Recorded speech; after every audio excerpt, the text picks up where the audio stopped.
నీటి తొట్టర్లుగానైనా వాక్యానుసారం జీవించడం కూడా నీ యొక్క కృపను మెండుగా కుమ్మరించి ఆశీర్వదించి దీవంతో నింపుమని యేసు నామమున అడిగి వేడుకొనుచున్నాం తండ్రి, ఆమేన్. అందరు కూర్చుండము. మంచిది. సమయమున చదవబడిన లేఖన భాగాన్ని మరొకసారి చదువుకుందాం. కీర్తనలు 101వ కీర్తన 6వ వచన భాగాన్ని చదువుకుందాం. నా యొద్ద నివసించినట్లు దేశములో నమ్మకస్తులైన వారిని నేను కనిపెట్టుచున్నాను. హల్లెలూయా. ఇక్కడ భక్తుడైనటువంటి దావీదు ద్వారా సమస్త జనులతో దేవుడు తెలియజేసిన మాట, దేవుని యొద్ద నివసించటానికి దేవుడు నమ్మకస్తులైన వారందరినీ కూడా కనిపెడుతూ ఉన్నాడు అని రాయబడింది.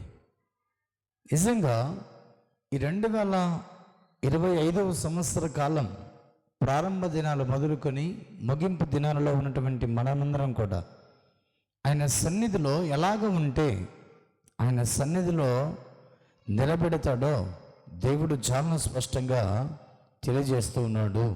ఆయన సన్నిధిలో నివాసము చేయటానికి, ఆయన సన్నిధిలో నిలబెట్టుకునటానికి, ఆయన సన్నిధిలో భక్తి చేయటానికి ఎలాంటి వారిని దేవుడు సంవత్సరం మొదలుకొని సంవత్సరాంతం వరకు ఆయన రెక్కల నీడలు దాచుకుంటున్నాడో అక్కడ చాలా స్పష్టంగా తెలియజేసిన మాట, నా యొద్ద నివసించినట్లు దేశంలో నమ్మకస్తులైన వారు నేను కనిపెట్టుచున్నాను అన్నాడు. అందుకే ఈ రాత్రి దేవుని సన్నిధికి వచ్చిన మనందరం కూడా నమ్మకస్తులుగా జీవించినట్లయితే ఆయన సన్నిధిలో నివసించటానికి మరొక సంవత్సరాన్ని దేవుడు మనకు ప్రసాదింప చేస్తానని దేవుడు చాలా స్పష్టంగా అక్కడ తెలియజేస్తున్నాడు. ఆయన సన్నిధిలో మరొక నూతన సంవత్సరాన్ని ప్రవేశించి ఆయన యొద్ద నివసించాలి అంటే నమ్మకమైనటువంటి జీవితాన్ని మనం కొనసాగించుకోవాలి అని రాయబడింది.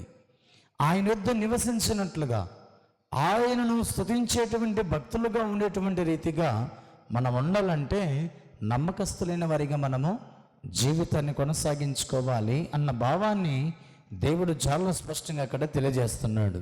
అందుకే నమ్మకస్తులైన వారి జీవితంలో ఏవేవి ఉండకూడదో అక్కడ చాలా స్పష్టంగా తెలియజేస్తున్నాడు. చూడండి 3వ వచనం నుంచి, నా కన్నుల ఎదుట ఏ దుష్కార్యమును ఉంచుకొనను అని చాలా స్పష్టంగా తెలియజేస్తున్నాడు. మొట్టమొదటిగా ఆయన యుద్ధ నివసించేటువంటి భక్తుల జీవితాల్లో ఉండకూడనివి ఏవైనా ఉన్నదా అంటే దేవుని యొక్క వాక్యం తెలియజేస్తున్నమాట, ఏ దుష్కార్యము కూడా మనలో ఉండకూడదు. ఏ దుష్కార్యము కూడా ఉండకుండా మనం జీవించినప్పుడే దేవుని యుద్ధ మనము నివాసము చేయగలుగుతాం. అందుకే దేవుడు అంటున్న మాట ఏమిటంటే, నా కన్నుల ఎదుట దీని ఏ దుష్కార్యమునో ఉంచుకొనను అంటే మనలో ఏ దుష్కార్యము లేకుండా మనం చూసుకోవాలి. దుష్కార్యము ఉన్నట్లయితే ఆయన ఎదుట మనల్ని నిలబెట్టుకోడు, ఆయన ఎదుట మనము నిలిచి ఉండము, ఆయన ఎదుట మనము నివాసము చెయ్యము అన్న భావాన్ని భక్తుడు అక్కడ తెలియజేస్తున్నాడు. అందుకే ప్రియమైన దేవుని సంగమా, ఈ రాత్రి మనమందరము కూడా ఆయన యొద్ద నివాసము చేయనట్లుగా మనమందరము కూడా మన కన్నుల ఎదుట మన జీవితంలో ఏ దుష్కార్యము ఉంచుకోకూడదు అన్న భావాన్ని దేవుడు అక్కడ తెలియజేస్తున్నాడు. 2వది చూడండి, భక్తి మార్గము తొలగిన వారి క్రియలు నాకు అసహ్యములు అని రాయించాడు. చూడండి, 2వది భక్తి మార్గము నుంచి మనము తొలగిపోకూడదు. చాలామంది ప్రారంభ దినాలలో ఉన్నటువంటి భక్తి చివరి దినాలలోనికి వచ్చే లోపల భక్తి మార్గంలో నుంచి ఏమవుతున్నారు, వాళ్ళు తొలగిపోతున్నారు. భక్తి మార్గంలో నుంచి తొలగిపోయేటువంటి వారిని యెహోవా యొద్ద నివాసము చేయటానికైనా పిలవడు. భక్తి మార్గంలో నుంచి తొలగిపోకుండానట్లుగా మన మరణము వరకు కూడా భక్తి మార్గంలో నడుచుకోవాలన్న భావాన్ని దేవుడు చాలా స్పష్టంగా నీతో నాతో మాట్లాడుతూ ఉన్నాడు. అందుకనే ప్రియమైన దేవుని సంగమా, ఏ దుష్కార్యం మన హృదయంలో ఉంచుకోకూడదు. దేవుని మందిరములో మనము భక్తి మార్గముల నుంచి తొలగిపోకుండా భక్తి మార్గంలో నడుచుకోవాలి. చాలామంది కొన్ని రోజులు చక్కగా భక్తి చేస్తారు, శ్రమలు వచ్చినప్పుడు, ఇబ్బందులు వచ్చినప్పుడు, శోధనలో పడిపోయినప్పుడు భక్తి మార్గంలో నుంచి తొలగిపోతూ ఉంటారు. అందుకే ఈ రాత్రి దేవుడు నీతో నాతో మాట్లాడుతున్నమాట. దుష్కార్యం మన హృదయంలో ఉన్నట్లయితే, భక్తి మార్గముల నుంచి మనం తొలగిపోయినట్లయితే యెహోవా యొద్ద నివసించడానికి మనము ఏమాత్రం కూడా అర్హులము కాదు అన్న భావాన్ని ఈ రాత్రి దేవుడు సూటిగా ఖండితంగా మనతో మాట్లాడుతున్నాడు. మూడవది చూడండి, అక్కడ రాయబడిన మాట, మూర్ఖ చిత్తుడు నా యొద్ద నుండి తొలగిపోవలెను. చూడండి, మూడవది ఏంటంట, మూర్ఖ చిత్తుడు నా యొద్ద నుండి తొలగిపోవలను. మూర్ఖ చిత్తులు అంటే ఏంటంటే, యోబు తన భార్యతో మాట్లాడుతున్నమాట. ఏమన్నాడు? ఇదిగో మూర్ఖురాలు మాట్లాడినట్లుగా నీవు మాట్లాడవద్దు. ఏమని మాట్లాడుతుందంటే, నువ్వు ఇంకా భక్తిని వదలకుండా ఉన్నావా, ఇంకా భక్తి మార్గంలో ఉన్నావా, దేవుని దూషించి నీవు మరణము కమ్మని యోబు భార్య యోబుతో చెప్పినప్పుడు యోబు అంటున్నమాట, మూర్ఖురాలు మాట్లాడినట్లుగా నీవు మాట్లాడొద్దు. మూర్ఖ చిత్తుడు నా యొద్ద నుంచి తొలగిపోవాలని రాయించాడు. మూర్ఖ చిత్తుడు దేవుని యొద్ద నివాసము చేయటానికి, దేవుని యొద్ద నివసించటానికి ఏమాత్రం కూడా అర్హుడు కాదు.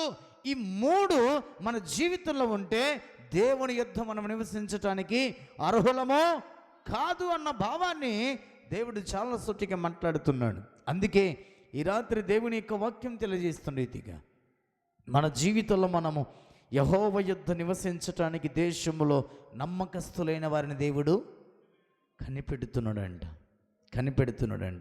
కనిపెట్టినప్పుడు మూర్ఖ చిత్తుడుగా మనం ప్రవర్తిస్తున్నట్లయితే, కనిపెడుతున్నప్పుడు భక్తి మార్గముల నుంచి తొలగిపోయినట్లయితే, ఆయన కనిపెట్టినప్పుడు మన జీవితంలో ఒకవేళ మనం ఇంకా దేవునికి దూరంగా జీవిస్తున్నట్లయితే దేవుడు మాట్లాడుతున్నమాట, మనం పరీక్షించినప్పుడు భక్తి మనలో కనపడాలి, దేవునికి యథార్థమైన జీవితం కనపడాలి దేవునికి. అప్పుడే యథార్థవంతులైన వారందరినీ కూడా ఆయన సన్నిధిలో నివసించడానికి దేశంలో కనిపెడుతున్నాడు అని చాలా స్పష్టంగా దేవుని యొక్క వాక్యం తెలియజేస్తున్నమాట. చూడండి, అక్కడ రాయబడిన మాట 5వ వచనం, తన పొరుగు వారిని చాటున దూషించు వారిని నేను సంహరించదను, అహంకార దృష్టి గలవారని, గర్వించిన హృదయం గలవారని నేను సంహరించదను, వారి యొద్ద సహింపను అన్నాడు. చూడండి, దేవుని యొక్క వాక్యం తెలియజేస్తున్న రీతిగా సంహరించదను, సహింపను అని రాయించాడు. ఎందుకు అంటే, తన పొరుగువాని పట్ల యథార్థమైన మాట కలిగి ఉండాలి, తన పొరుగువాని పట్ల యథార్థమైన స్వభావం కలిగి ఉండాలి, తన పొరుగువాని పట్ల యథార్థంగా ప్రవర్తించేవాడే దేవుని యుద్ధ నమ్మకస్తులైన వారిగా నివాసము చేయటానికి జీవితం అర్హుడుగా ఉంటాడన్న ఉద్దేశాన్ని దేవుడు చాలా సూటిగా ఖండితంగా మనతో మాట్లాడుతున్నాడు. అందుకే ప్రియమైన దేవుని సంగమా, ఈ 2025 మా సంవత్సరం మొదలుకొని సంవత్సరాంతరం వరకు మనం ఎలా ఉండాలి అంటే, దేవుని సన్నిధిలో మనము యథార్థమైనటువంటి ప్రవర్తన కలిగి ఉండాలి, యథార్థమైన ఆలోచన కలిగి ఉండాలి. అప్పుడే నమ్మకస్తులైన వారిగా మనం ఉంటామన్న ఉద్దేశాన్ని దేవుడు చాలా స్పష్టంగా ఖండితంగా మనతో మాట్లాడుతున్నాడు. ఏ విషయాల్లో మన నమ్మకస్తులుగా ఉండాలి అని మనం పరిశీలన చేస్తే, చూడండి, దేవుని యొక్క వాక్యం తెలియజేస్తుంది రీతిగా 2వ దినవృత్తాంతములు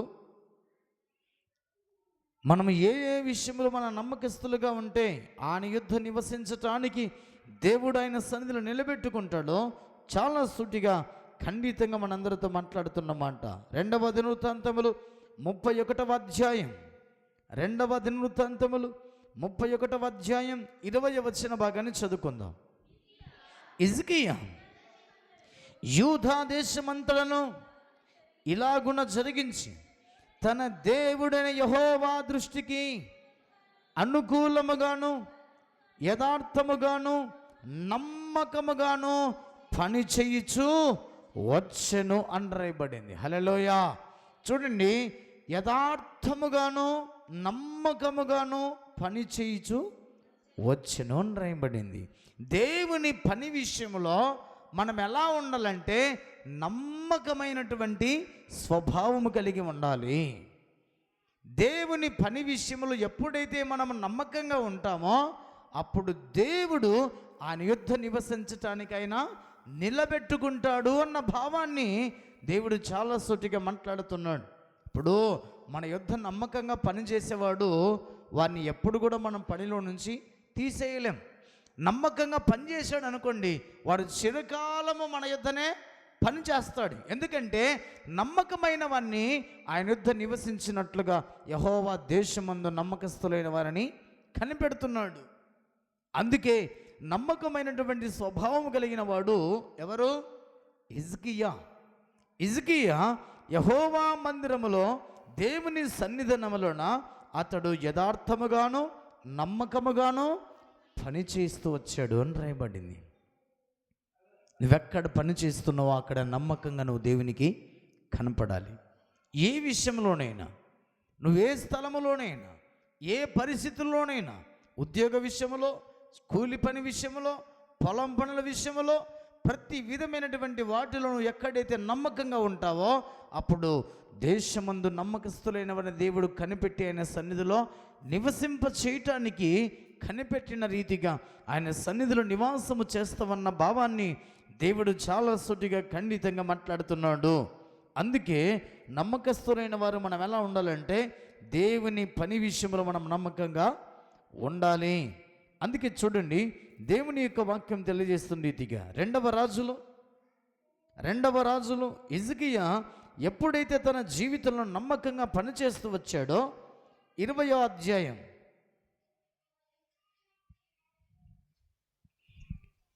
1వ వచనం నుంచి చదవండి. ఆ దినములలో హిజ్కియాకు మరణకరమైన రోగము కలగగా ఆమోజు కుమారుడును ప్రవక్త అయిన యెషయా అతని ఎద్దుకు వచ్చి, నీవు మరణమవుచున్నావు, బ్రతకవు గనక నీవు నీ ఇల్లు చెక్కబెట్టుకునమని యెహోవా సెలవిచ్చుచున్నాడని చెప్పగా. చూడండి, హిజ్కియా నమ్మకమైనటువంటి పనివాడిగా ఉన్నాడు. నమ్మకమైనటువంటి రాజుగా తన జీవితాన్ని కొనసాగించుకుంటున్నాడు. దేవుని సన్నిధిలో యథార్థముగాను నమ్మకముగాను పనిచేస్తూ ఉన్నాడు. అటువంటి వానికి ఏమొచ్చిందంట? మరణకరమైన రోగం వచ్చింది. మరణకరమైనటువంటి రోగం వచ్చినప్పుడు, మరణకరమైనటువంటి జీవితం కొనసాగించుకుంటున్నప్పుడు యెషయా ప్రవక్త వచ్చి అతనితో మాట్లాడుతూ వచ్చాడు. అయ్యా, నీవు మరణించబోతున్నావు, ఇంకా నీవు బ్రతకవని చెప్పినప్పుడు దేవుని సన్నిధిలో అతడు యథార్థముగాను నమ్మకమైనటువంటి పనివాడిగా తన జీవితాన్ని కొనసాగించుకున్నట్లుగా మనం చూస్తున్నాం. దేవుని సంగమా, దేవుని ప్రజలారా, దేవుడు నీతో నాతో మాట్లాడుతున్నటువంటి మాట, ఎవరైతే దేవుని దృష్టికి నమ్మకముగా జీవితాన్ని కొనసాగించుకుంటారో అట్టి వారిని యెహోవా యుద్ధ నివసించటానికైనా కనిపెడుతూ ఉన్నాడు అని రాయించాడు. మరి మరణకరమైన రోగం వచ్చింది కదా, అతనికి ఎలా దేవుని యుద్ధ నివాసము చేయటానికి దేవుడు కనిపెడుతున్నాడు అంటే ఆ మాట చదవండి. దేవుడు చాలా స్పష్టంగా నీతో నాతో మాట్లాడుతున్న మాట. 6వ వచనం, ఇంకా 15 సంవత్సరములు ఆయుష్నికిచ్చేదను, మరియు నా నిమిత్తమును నా సేవకుడైన దావీదు నిమిత్తమును ఈ పట్టణమును నేను కాపాడుచు నిన్నును ఈ పట్టణమును అశ్షూరు రాజు చేతుల్లో పడకుండా నేను విడిపించెదను. హల్లెలూయా. ఎవరైతే నమ్మకస్తులుగా జీవితాన్ని కొనసాగించుకుంటారో అట్టి వారికి దేవుడు సెలవిస్తున్నమాట, ఇంకొక సంవత్సరాన్ని నేను నీకు ఇవ్వబోతున్నాను. ఎందుకు ఇస్తున్నాడు ఆయన అంటే, నా యొద్ద నీవు నివాసము చేయటానికి, నా యొద్ద నువ్వు నివాసము చేయటానికి ఇంకా నీకు ఒక సంవత్సరాన్ని ఇవ్వబోతున్నాను. హిజ్కియాకు 15 సంవత్సరాలు ఇచ్చిన రీతిగా దేవుడు మనకు కూడా సంవత్సరాలు దేవుడు అనుగ్రహించునుగాక. ఆమేన్. అందుకే యెహోవా యుద్ధ మనము నివసించటానికి నమ్మకస్తులైన వారిగా జీవించమన్న భావాన్ని దేవుడు చాలా సూటిగా ఖండితంగా నీతో నాతో దేవుడు మాట్లాడుతున్నాడు. అందుకే హిజ్కియా తన పనిలో నమ్మకంగా ఉన్నాడు కాబట్టి మరణకరమైన రోగం వచ్చినప్పుడు దేవుడు అతన్ని తప్పించి 15 సంవత్సరాలు దేవుడు అతనికి ఆయుష్నిచ్చినట్టుగా మనం చూస్తున్నాం. అమ్మాట చూడండి, దేవుని సన్నిధిలో దేవుడు చాలా సూటిగా దేవుడు నీతో నాతో మాట్లాడుతున్నటువంటి మాట. దానియేలు గ్రంథం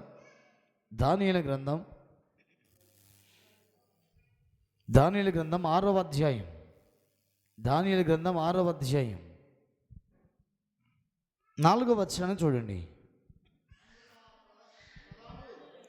అందుకు ప్రధానులను అధిపతులను రాజ్యపాలన విషయంలో దానియేలు మీద ఏదైనా ఒక నింద మోపవలనని ఉండి తగిన హేతువు కనిపెట్టుచుండిరి.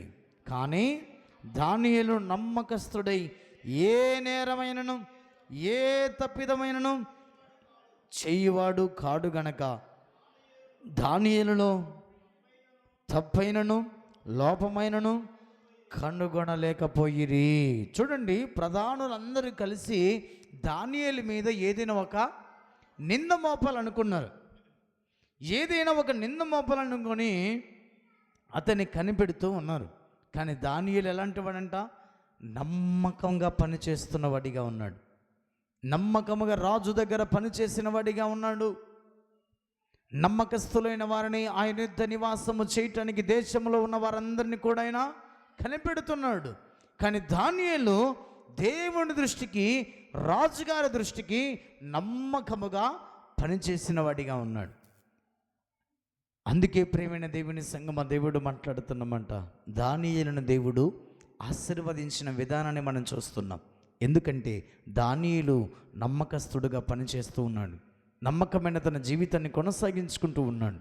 ఎలాగైనా అతని చెరసాలలో వేయాలి, ఎలాగైనా అతన్ని నిందించాలి, ఎలాగైనా అతని సింహాల గుహలు వేయాలనుకుని ఎన్నో ప్రయత్నాలు చేశారు. కానీ దానియేలు జీవితంలో నమ్మకత్వాన్ని బట్టి వారిలో ఏ లోపము కూడా దానియేలు జీవితంలో కనుగొనలేకపోయారు. ఎన్నో ప్రయత్నాలు చేశారు. అయినప్పటికీ చూడండి, 9వ వచనం చూడండి. కాగా రాజుకు దర్యావేషు శాస్త్రము వ్రాయించి సంతకము చేసెను. ఆ ఆ ఆ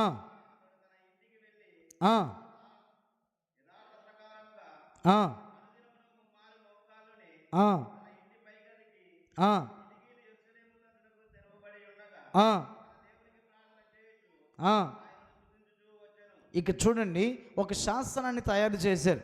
ఏంటి శాసనం అంటే, రాజా ఇదిగో 30 దినముల వరకు నీ యొద్ద తప్ప ఎక్కడ కూడా నమస్కరించకూడదు, పూజించకూడదు. ఇటు శాసనాన్ని తయారు చేసి సంతకం చేసి జారీ చేశారు. ఎందుకు? దానియేలు నమ్మకంగా ఉన్నాడు. దానియేలు జీవితంలో ఏ తప్పిదము, ఏ లోపు కనుగొనలేకపోయారు. కానీ ఇలాగైతే దానియేలు ఎలాగైనా కానీ పొరపాటు చేస్తాడు, ఎలాగైనా కానీ దానియేలును సింహాల బోనులో వేయొచ్చు అనుకొని రాజుగారి ద్వారా శాసనాన్ని తయారు చేయించి సంతకం చేయించి జారీ చేశారు. కానీ దానియేలు ఏం చేశాడు? మనుషుల దృష్టికి నమ్మకంగా, దేవుని దృష్టికి నమ్మకంగా తన జీవితాన్ని కొనసాగించుకుంటున్నటువంటి వాడు దానియేలు. హల్లెలూయా. అందుకే చూడండి, రాజు ద్వారా శాస్త్రము తయారు చేయబడినప్పటికీ కూడా దానియేలు దేవునికి నమ్మకంగా భక్తి చేయటం మానలేదు, నమ్మకంగా ప్రార్థన చేయటం మానలేదు. అందుకే తన నమ్మకమైనటువంటి జీవితాన్ని బట్టి యెహోవా సన్నిధిలో నిలబెట్టడానికి దేశంలో నమ్మకస్తులైన వారిని దేవుడు కనిపెడుతూ ఉన్నాడు. దేవుడు కనిపెట్టినటువంటి మనుషుడు ఏ పరిస్థితిలో ఉన్నా దేవుడు తన సన్నిధిలో నిలబెట్టుకుంటాడన్న భావాన్ని దేవుడు చాలా సూటిగా ఖండితంగా మాట్లాడుతూ ఉన్నాడు. అందుకే ప్రియమైన దేవుని సంగమా, కనిపెట్టుతూ ఉన్నారు. కానీ అతడు యథావిధిగా ప్రార్థన చేస్తున్నాడు. దానియేలు మాకు దొరికేసాడు అనుకుని దానియేలు గురించి రాజుగారికి చెప్పారు. రాజుగారికి చెప్తే రాజుగారు ఏం చేశాడు? సింహాల బోనులో వేయమని చెప్పాడు. సింహాల బోనులో వేసిన తర్వాత చూడండి, ఒక అద్భుతమైనటువంటి కార్యాన్ని దేవుడు అక్కడ చేసినట్లుగా మనం చూస్తున్నాం. ఈ 16వ వచనం చూడండి. అంతటా రాజు ఆజ్ఞ ఇవ్వగా బండ్రోతులు దానియేలును పట్టుకొని పోయి సింహాల గుహలో పడద్రోయగా రాజు, నీవు అనుదినము తప్పక సేవించుచున్న నీ దేవుడే నిన్ను రక్షించునని దానియేలుతో చెప్పెను. ఆ రాత్రంతా కూడా రాజుగారు నిద్రపోవట్లేదు. దానియేలు ఏం చేస్తున్నాడు? సింహాల బోనులో నమ్మకస్తుడైన తన జీవితాన్ని కొనసాగించుకుంటూ తన సన్నిధిలో నమ్మకస్తుడైన వారిని నిలబెట్టుకోవడానికి దేశంలో కనిపెడుతున్నటువంటి దేవునికి ప్రార్థన చేస్తూ ఉన్నాడు. ప్రార్థన చేస్తూ తన జీవితాన్ని కొనసాగించుకుంటున్నప్పుడు చూడండి 22వ వచనం, నేను నా దేవుని దృష్టికి నిర్దోషిగా కనపడుతుంది గనక ఆయన తన దూతనంపించి సింహములు నాకు ఏ హానియు చేయకుండా వాటి నోళ్ళను మోయించెను. హల్లెలూయా. సింహాల బోనులో ఉన్నాడు దానియేలు. దేవుడు చాలా స్పష్టంగా తెలియజేస్తున్నటువంటి మాట, ఇదిగో నా యొద్ద నివసించినట్లుగా దేశంలో నమ్మకస్తులైన వారు నేను కనిపెట్టుతున్నాను. దానియేలు సింహాల బోనులో ఉన్నాడు, కానీ నమ్మకస్తుడిగా ఉన్నాడు.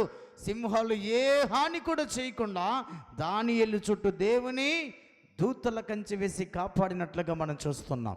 అందుకే ప్రేమైన దేవుని సంగమా, మనుషుల దృష్టికి మనం నమ్మకంగా లేకపోయినా మన దేవుని దృష్టికి నమ్మకస్తులుగా జీవించినట్లయితే ఏ పరిస్థితిలో ఉన్నా దేవుడు నిన్ను కాపాడి ఆయన సన్నిధిలో నిలబెట్టుకొనుగాక.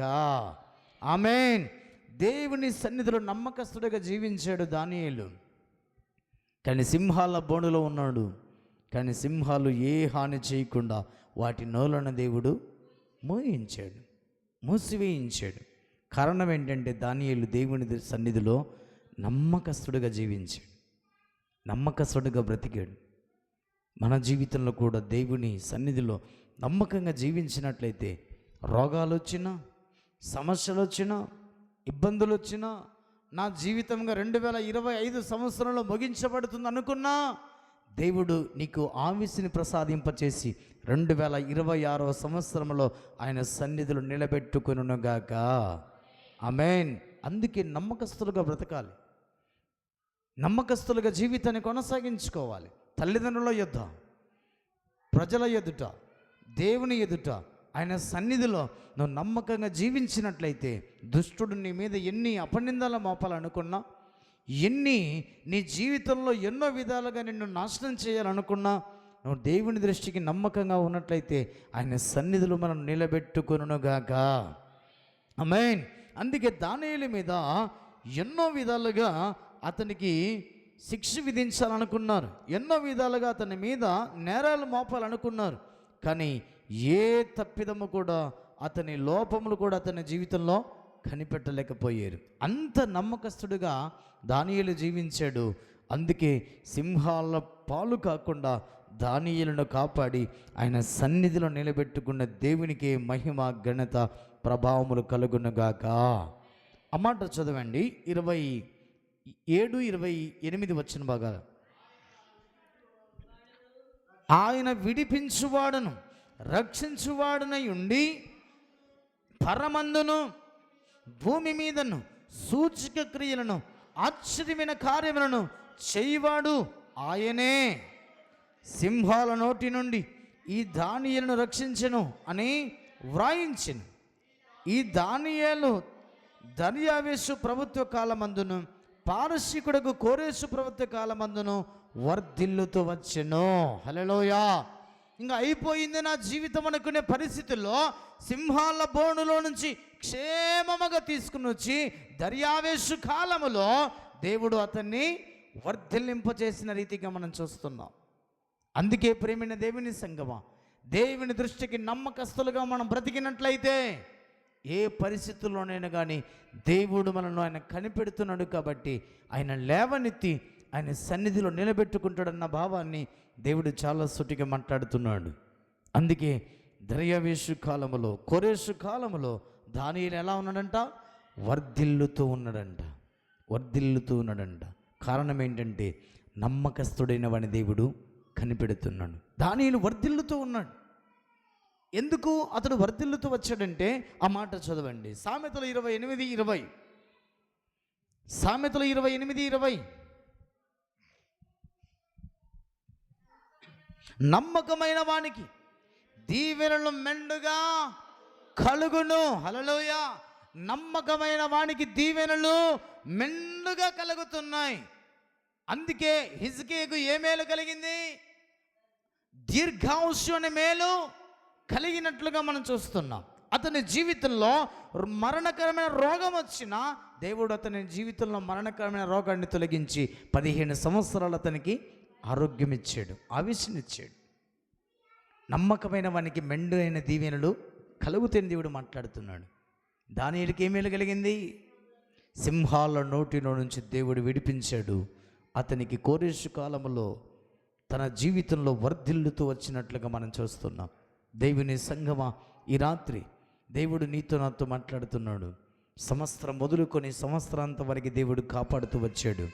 ఇంకా నూతనమైన సంవత్సరంలోనికి మనం ప్రవేశింపబోతున్నాం. నూతనమైన సంవత్సరంలో మనం వర్ధిల్లాలి అంటే, నూతనమైన సంవత్సరంలో 2026వ సంవత్సరంలో వర్ధిల్లాలి అంటే నమ్మకస్తులుగా మనం జీవించమని దేవుడు మాట్లాడుతున్నాడు. చదువు విషయంలో, చేతి పనుల విషయంలో, పొలం పనుల విషయాల్లో, ఉద్యోగ విషయంలో మనం ఎక్కడైతే పని చేస్తున్నామో అక్కడ వర్ధిల్లాలి. దానియేలులాగా అనుకుంటే దేవుని సన్నిధిలో నమ్మకస్తమైన జీవితాన్ని కొనసాగించుకుందుముగాక. నువ్వు ఉద్యోగం చేస్తున్న సమయంలో నమ్మకంగా ఉండు. దేవుడు నిన్ను వర్ధిల్లింపజేస్తాడు, అంచెలంచెలుగా నిన్ను ఆశీర్వదిస్తాడు.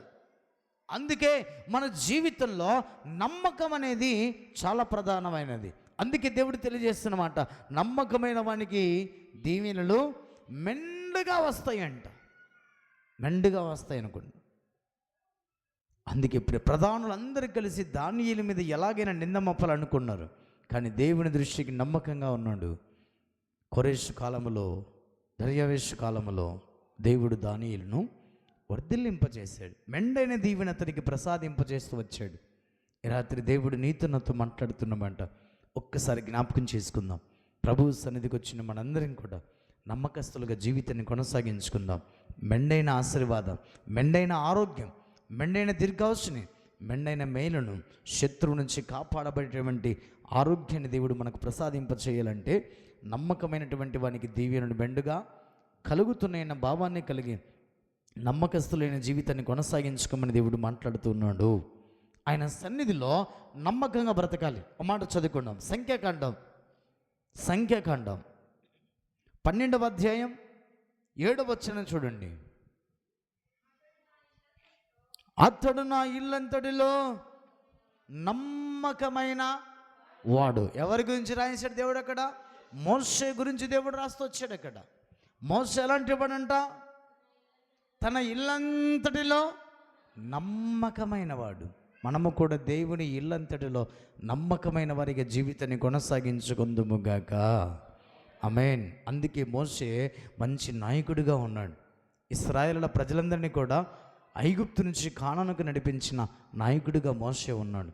అందుకే తన ఇల్లంతటిలో మోషే నమ్మకమైన వాడు అని దేవుడు పిలుస్తూ వచ్చాడు.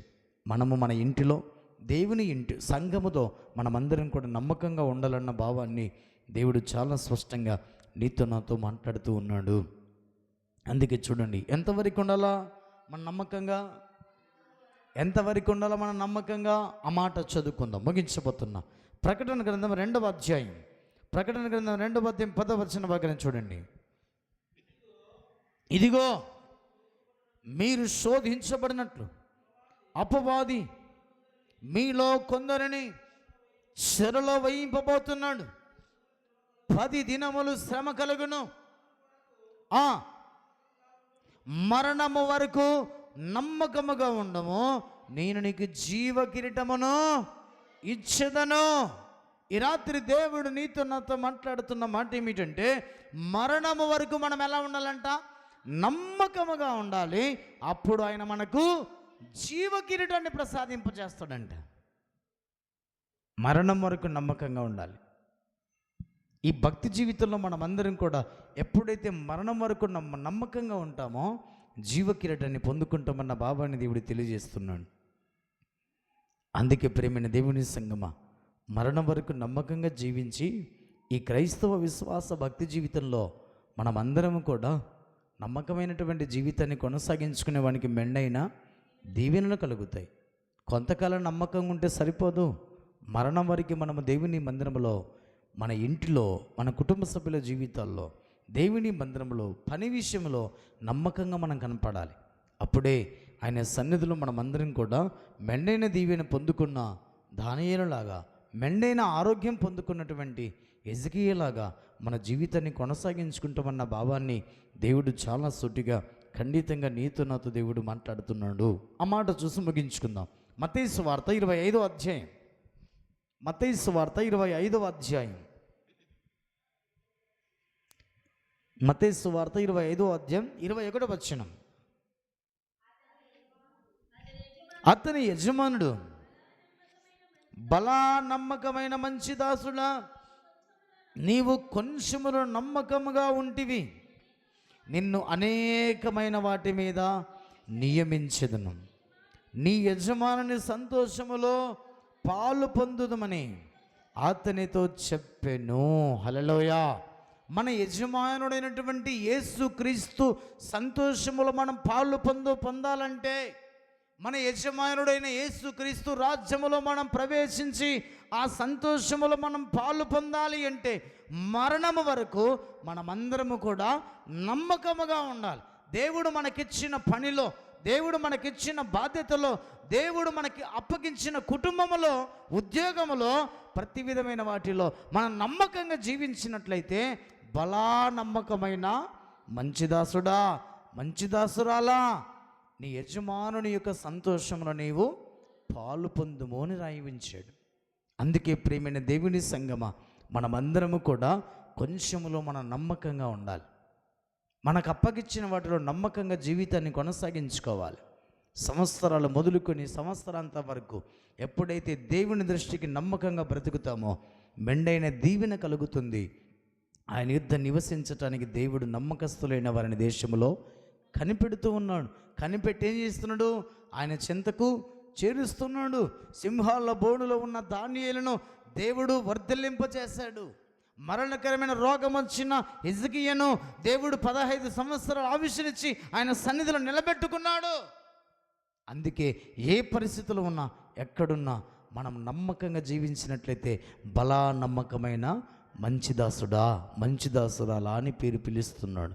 నమ్మకమైన వానికి మెండైన దీవెన, ఆరోగ్యమైన ఆశీర్వాదాన్ని, ఆర్థికమైన ఆశీర్వాదాన్ని, ఆత్మీయ అభివృద్ధిని సమృద్ధిగా ప్రసాదింపచేసి మనలను, మన కుటుంబాన్ని, మన సంఘాన్ని దేవుడు వర్ధిల్లింపచేయునుగాక.